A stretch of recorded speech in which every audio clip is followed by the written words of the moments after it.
a principal vantagem do cara de contratar o seguro de garantia judicial ao invés de pegar com o banco lá, a carta de crédito, enfim? Essa também é uma pergunta bem importante, Botaram. Quando você contrata ali uma fiança no banco, você está tomando o seu limite de crédito no banco para fazer outras coisas. Você precisa ter um investimento naquele banco, né? E uma outra coisa importante é que fiança bancária, ela entra no passivo do balanço patrimonial das empresas. Aparece como dívida, porque o cara tomou aquilo lá no banco.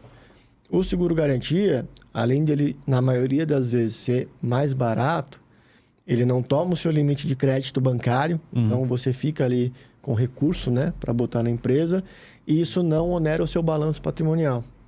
Tá? O seguro-garantia ele não tem a obrigação de ser lançado no balanço patrimonial como dívida, né? Mas você pode colocar uma nota explicativa de que você tem X milhões contratados em seguro-garantia, mas não onera o balanço. Então, são algumas vantagens, né? De forma muito clara. Preço, a maioria das vezes mais barato. Não toma o seu limite de crédito no banco. Então, você fica com o saldo disponível ali para utilizar em outras coisas. E você não onera o balanço patrimonial da empresa. Tá? Então, na minha visão, essas são as grandes vantagens do produto de garantia judicial. Quando a gente vai para uma garantia de performance, o que eu costumo dizer? Quando você traz a seguradora para o game, né, para o ambiente contratual, o segurado ganha mais uma pessoa para inspecionar ou para ficar de olho naquela obra. Entendi. Porque é o risco da seguradora, a não performance. Então, o correto é que a partir do momento que a seguradora ela emita uma pólice de garantia para um contrato, ela passe a olhar de perto aquele contrato para saber se as coisas estão acontecendo. Então, isso é saudável para quem está lá do outro lado como beneficiário da pólice, né?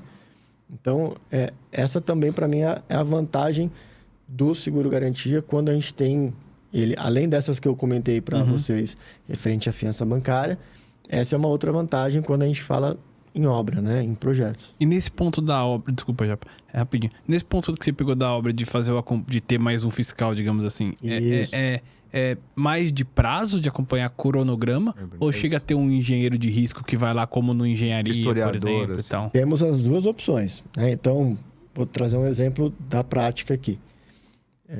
Eu ainda estava na corretora. Então, quando eu estava na corretora, a gente contratou uma garantia de performance para uma obra do metrô. Contratamos. O que a seguradora que aceitou esse risco, o que ela fez? Ela tinha ali uma área de gerenciamento de risco, mas ela contratou uma outra empresa especialista nisso para que, junto com a seguradora, fizesse todo o acompanhamento. E aqui foi um trabalho inovador, na minha visão, que eu nunca tinha visto, com quase 17 anos de garantia.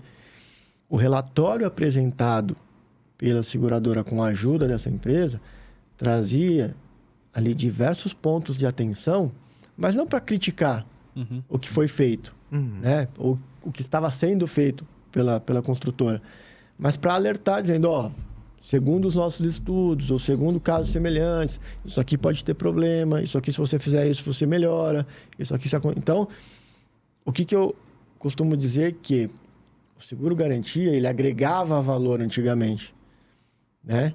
Vou contar um caso que eu sempre conto, que eu acho bastante importante. E com a questão do judicial, ele virou commodity e é só preço. Quando você traz isso para uma obra, você está agregando valor de novo para todo mundo.